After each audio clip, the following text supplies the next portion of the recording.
What's up, everybody? Welcome back for episode 7. Today is Thursday, August 27th. You see we upgraded a little bit. We got the logo right here on the table. Got some stuff, a little signage. We're trying a little something different this week. It's just me, as you can tell. So let me know down in the comments after you listen to this if you hated it or if you loved it. Maybe we can do it every now and then or never do it again. But some good news, we got some stuff in the works for some PNGs, potential new guests. I thought of that while I was using the bathroom and thought that was cool. Anyway, super excited about who we might get to have on the show while we're in Raleigh. There's lots of cool people up here. But yeah, the title of this is FDOC, Fieldwork and Fantasy. So first day of class, fieldwork, my internship, and fantasy football. So yeah, let's start from the beginning. So my first day of class was on a Tuesday. I don't have class Monday, Wednesday, or Friday, which is wonderful. But I wore my new Spider-Man shirt I got in Las Vegas from Culture Kings. I wore a whole new outfit too, honestly. Had my Lululemon shorts on and went to class. I had an anthropology class, community and crime, and my internship class from 6 to 8:45. We were there till 8:15 on the first day, which is a little bit long, but that's something else to worry about. Anyway, this past week or two, I was wanting to drop this anthropology class, but it would have put me below full-time hours. And so I was really stressing out and worried about, gosh, I need another class because if I'm not full-time, I won't be able to go to the gym, I won't get student tickets to the games, all that kind of stuff. And I'll just be honest, I did not do a very good job of relying on or trusting in God about that small thing. I was trying to micromanage every little bit, overanalyze this class, that'll work, everything. And yeah, like my mom was praying for it to work out and my grandma and some other people, and I just did not do a good job of that. But lo and behold, it ended up working out. A teacher was nice enough to let me in, so schedule is going well. I've had a great couple days, a couple weeks since I've been back, which has actually been really good. I've played a lot of pickleball, been hanging out with a lot of friends, and just been like in a good mood, like really grateful, kind of, in a way, from my friends and everything I have here. And it's been good to kind of get back into a routine. So today, I don't know if y'all ever done this, like if you've ever been having like a good stretch of like really good days, just like, man, I'm having an awesome time, everything's going well, and then bam, you could be in the moment, and then all of a sudden it's like, man, it's good right now, but it could get bad soon, or maybe that bad day is coming up. I know that's honestly a terrible way of thinking, and I was on the phone with Rondell today, and I was thinking that, man, I've been having a good stretch of days, I've been doing well, you know, I had my Bible study last night, I had my first couple days of my internship this week, school starting back, man, I'm hanging out, seeing all my friends, you know, my gym's been going well, been doing good weight there, and then it just hit me, I'm like, man, bad day's coming, like, and I'm like, I don't want to think like that, you know, so what I had to do today while I was talking to him, I was like, wait a minute, what am I going to do when a bad day comes? Because it's easy to be on top of that mountain, like I feel like I kind of have been, you know, from a grateful standpoint, to neglect God and just neglect like the things I've been given. And then when you're at the bottom, to think, you know, woe is me, I got the worst life in the world. But on this past Sunday, I was at church and the pastor was talking about the discipline of celebration. And he was preaching from Psalms. I don't quite remember which one, to be honest. But it's talking about to recount the things of the Lord, like His blessings on us and what He's done in our life. And I thought, man, that's really good, because you look in the Old Testament, it talks about constantly how the Lord reminds the Israelites, I'm the Lord your God who brought you out of the land of Egypt. He constantly reminded them of what He's done and how important that would be and beneficial for us if we did that. It's like, oh, here's God and here's what He's done for me, or here's how He's provided, and celebrate that. And then I thought today while I was on the phone, I said, you know what? When that bad day comes, because they are going to come, everybody has a little bad moment, or I don't know what you call it, but they come, right? So I thought, instead of whenever the bad time comes, just moping, getting depressed and anxious and all that, I'm just going to look back to these moments of where I'm at right now. I know this is not some groundbreaking idea, but a lot of times I tend to fail to do that. So anyway, had to wet my whistle right there. But I've been having a good couple days, and I'm trying to keep it that way. And I've really been learning this year of the power of the mind. So I was praying at the beginning of the year, like 2026. I was like, Lord, teach me something new, right? And not that I know everything or got every little discipline or, I guess, concept of God mastered. Now that I'm not. I'm bottom of the barrel when it comes to that stuff. But I was like, Lord, teach me something new this year. Like, I want to grow, but teach me something I have no idea about or where I'm lacking. And I just feel like over the last 8 months, I've been really learning the power of the mind. Because in a way, we are very complex human beings. You know, we're mind, body, and soul, right? And just how in the gym, I used to, no matter how hard it was, lose this weight or hit this amount on bench press, right? I would go to the work. I'd bench 2 times a week. I'd work out the other days. I'd eat my food. I'd run. I'd do my cardio. Or same with school. But when it came to like depressive or maybe negative thoughts, a lot of times I would just cave into that. Like every fiery dart, every thought that came in my head, I would almost entertain them. And then I began to recognize, hey, this is not good. I want to stop, or I struggle with this. And I was like, man, like I can do the same thing with my mind that I'm doing with my body. Like how I applied all this. So though it might be hard, I'm going to do X, Y, and Z. But with my mind and these thoughts, I just couldn't get out of it. And so I've really had to rely on the Lord in that and say, God, you got to help me get over these thoughts. And I've had to, just how I can memorize NFL players, NBA stats, UFC fighters, where they're from, what they do, their styles, right? How those really don't help me in life. But once I began to memorize scripture, memorize stuff in the Bible and things that God's done, for when these bad moments come, or these thoughts, or whatever you name it, I've been able to apply some of these verses to my own life to change my thinking. Because you see in the studies of, I don't know, researchers, doctors, whatever, they say like, if you begin to talk about being depressed all the time, or what your problems are and how bad they are, you're more likely to be depressed. And so that gets into your mind. If you say, oh, I'm always struggling with this, I'm always struggling with. There's a difference, I feel like, in struggling with something, because struggling means you're almost striving. You are battling to do it. You know, you just can't conquer it. There's a difference in struggling and then just feeling shameful and not doing nothing about it. So there for a little bit in my life, I was just feeling shameful or guilty about being anxious or having these thoughts. And then finally I was like, you know what, I can do something about this through the Holy Spirit. And I began to battle these. Like when stuff enters my mind or I have a rough time, I would attack these things with the Word of God.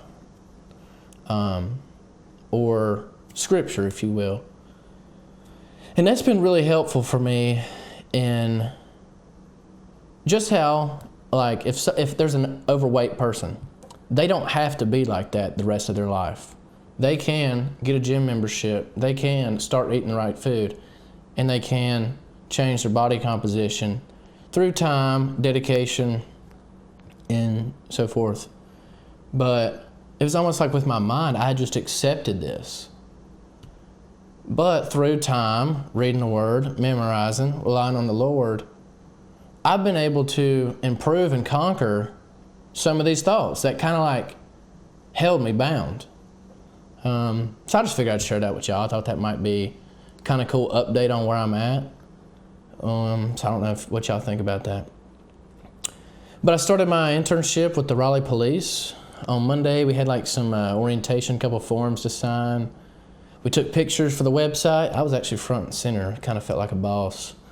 Had my nice purple tie, and we had to wear suit and ties, and the ladies, I don't know what you'd call dress clothes for ladies, but they don't wear suits. But yeah, we took some pictures, signed some forms, and then Wednesday, I guess yesterday, I had my first ride along in real day.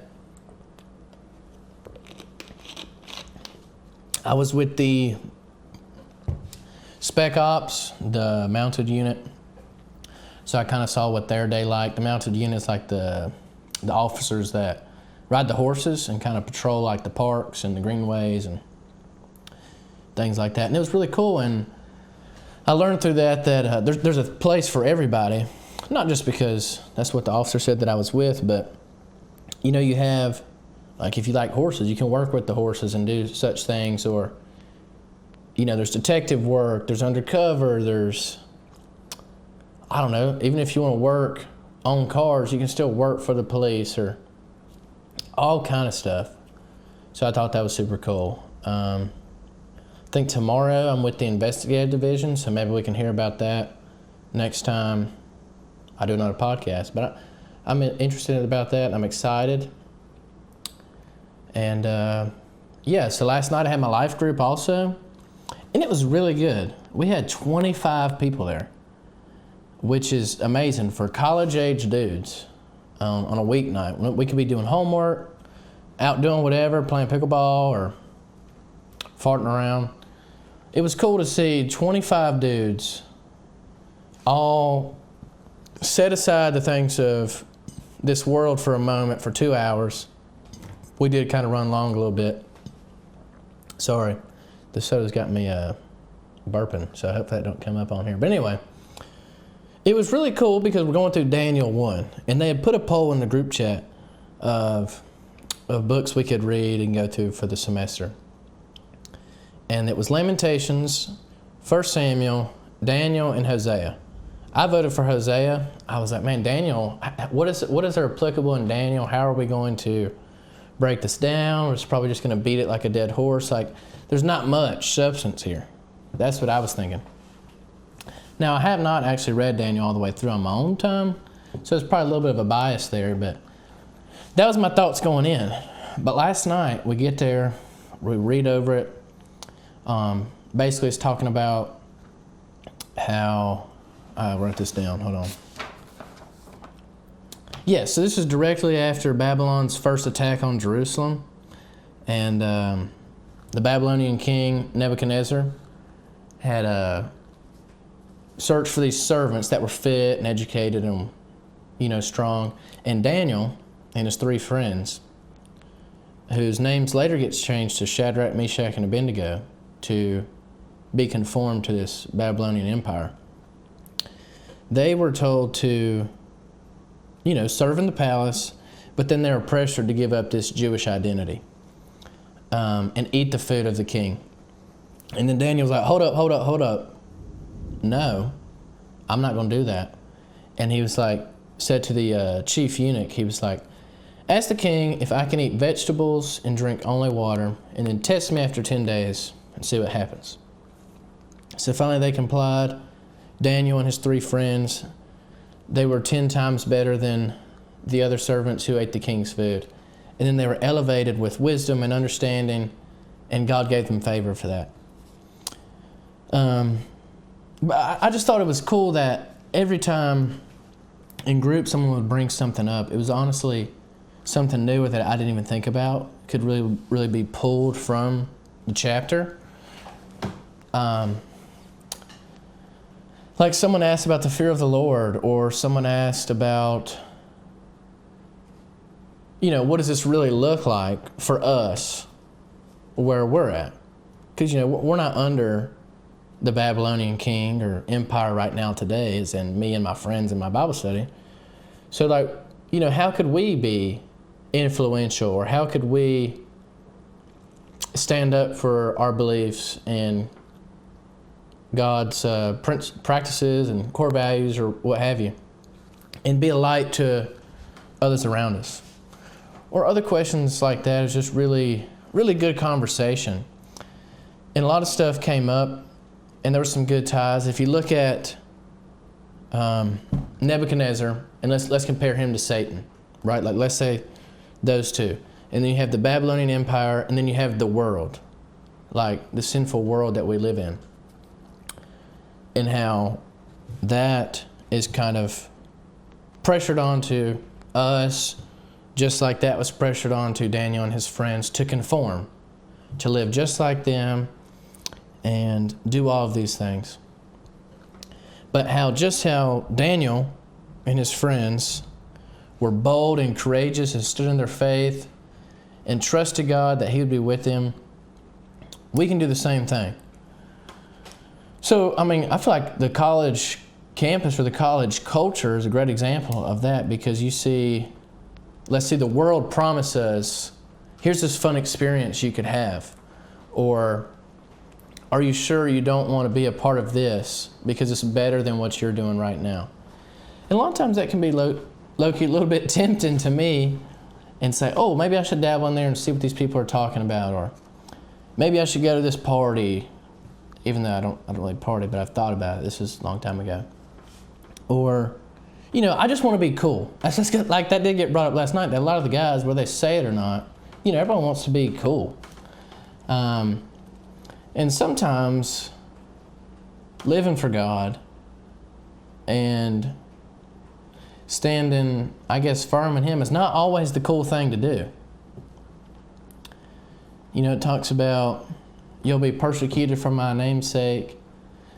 Not that looking lame towards society would be necessarily persecution, but I don't know, in a way, living for God sometimes is not always the cool thing to society and everyone else. And that can be pressuring of what's more important to me?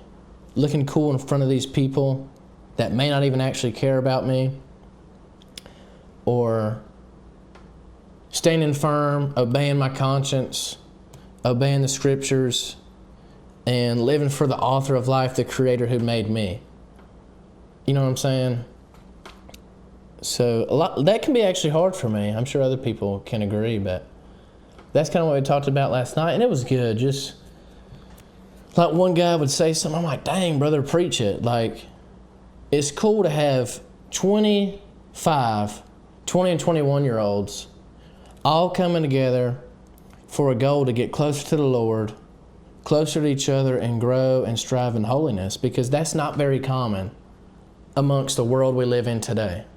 Maybe in America you might find churches and church groups, but you look in other places around the world, how often are you going to get 25 dudes to come and sit down for a Bible study when nobody's making them? My mama didn't make me go to that. Or my friend Reed, his mama's not saying, Reed, you have to go to this Bible study. But we're coming and we're learning about it. So I'm also very blessed to have that, and grateful to God that I have this up here at school. Also, if you can hear this outside, that's the rain beating down on the gutters. But fantasy football. So we drafted last night, a bunch of us, 12 guys. I had the 8th pick out of 12. Wasn't that great? I think I took St. Brown. Next pick I had Derrick Henry. I'm just super excited for football. I'm ready to have something back on TV. I'm tired of baseball. Hockey, I was never much into hockey, and that hadn't even been on for a while. I'm probably not going to watch the WNBA, if you know what I'm saying. So I'm ready for something on. So as you see, I got my Panthers shirt on, huge Panthers fan. I did draft Tedrow McMillan also, and I think he's going to have a good sophomore year. I'm interested to see what Bryce Young does here. because we're a little bit banged up offensively. Like Ikem Ekwonu, our offensive tackle from NC State, actually. He's hurt. Nick Scorton, sophomore, drafted out of, I believe, Texas A&M from last year. He's hurt for the whole season. So we're pretty banged up. So we did draft a guy, offensive lineman, I want to say Georgia. But he's just so short, Bryce Young is. And I feel like we're finally getting in the groove. We get to the Rams game last season in the playoffs. And it's like, man, has God really just shown his favor right here? We tied it up, and then they beat us. He goes on to win MVP. So you can't be too mad about that. But, man, I just hope we do good. I hope we win some games. Our defense is not that great. I mean, I remember growing up, I was 10 years old, seeing Luke Kuechly, Thomas Davis, Shaq Thompson, Josh Norman, somebody Short, number 99, last name Short. But yeah, I'm looking forward to football and having that back. We got UFC coming up in September. Let me pull this up real quick, guys. It's UFC 331. Let's see, it's headlining is Joshua Van versus Pantoja 2. Co-main is Arman Sarukian versus Mauricio Rufy. Prelims. This is going to be in Los Angeles. It's a rematch in the last fight. Pantoja broke his arm in like the first 30 seconds, okay? So I'm going to take Pantoja in the rematch. He's the veteran. I think he has more experience, more time, better grappling. Joshua Van has done some good things and kind of proved himself. But I like Pantoja here, getting him down on the ground, looking towards a submission. And, yeah, we'll see what happens. Co-main, Arman Sarukian versus Mauricio Rufy. Rufy fought on the White House card. I was there. And Arman Sarukian has been out for, I think, almost a year, maybe not, if not longer. He's been doing the RAF, Real American Wrestling, I believe. That's on Fox News sometimes. He just recently lost to Colby Covington, who was a retired MMA fighter, UFC fighter. So it's kind of like hurt his stock a little bit. But he's been doing some things to get on Dana's nerve. That's why he hasn't got a title shot. So I'm interested in this. He's got a lot of good publicity and bad publicity. He's kind of made himself a star through the social media stuff, like streaming on Kick or just hanging out with Nina Drama, if you understand that a little bit. She's a content creator she does a lot of stuff with the UFC. Anyway, if you've been keeping up with the UFC at all, the Contender Series has been going on. I think Tuesday was week 3. Bella Mir, daughter of Frank Mir, she was a minus 6,000 favorite, and she lost. She was the largest favorite in UFC history and lost, which is pretty crazy because the other girl, I think, was like 3-1, not many fights, and to beat someone that big of a favorite is a pretty big deal. What else has been going on? What current news is happening? August 27th. Let's check current events for today.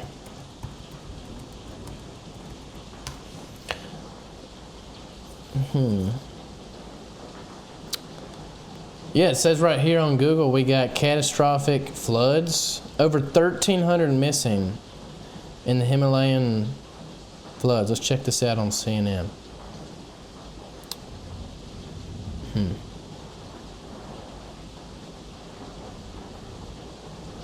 Let's find out.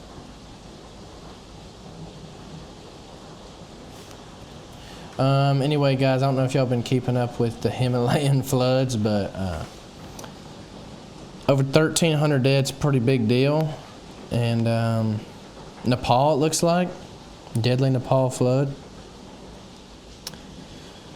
You ever sit back and look at stuff like this, like crazy hurricanes or earthquakes, tsunamis, floods in this case, and think, why not me? Like, why?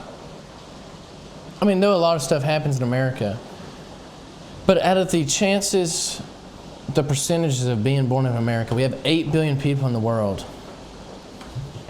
And what are the chances of being born in America? Let's see. What is the percentage of being born in the USA? You have a 2.5 to 3% chance of a newborn on Earth being born in the United States. And so, being born, that just doesn't make sense to me, because let's look at Nepal's population. No, that's actually not that big. Okay, let's say, for instance, India population. Yeah, 1.48 billion people as of 2026. And USA population, we're looking at 342 million. So, do you ever sit back and just be grateful, like, gosh, I'm born in the USA and this is awesome, and get fired up? But also just, is it fate? Is it coincidence? Is it God designed that I'm here rather than born somewhere else? Because think about all the people that struggle in other countries and think, man, I feel bad for people like that don't have a lot. So I'm just grateful for what the Lord has given me. And I don't really know where I was going with that, but when you see stuff on the news, you're like, man, that could be me. Like, I could have been born there. I could have been in this situation. And why was I not? Why was I protected? Pretty cool. So, yeah, super quick podcast for today. I'm sorry about this. I kind of got off sidetracked, and this pouring rain is really distracting me. But we switched it up this week. I don't know how this will go or how often we'll do this, but I thought it was good to update you guys on where I'm at, being back at school and how it's been. Maybe that was an encouragement to you on my mind, like how I've been learning how to really control what I allow and entertain, and that I can, that I've been delivered from a lot of this stuff through Christ. Thought that might have been good. Yeah, hope everybody's doing well. And coming up in a couple weeks, we're going to have a pretty big guest here on the podcast. So y'all please stay tuned. See you guys.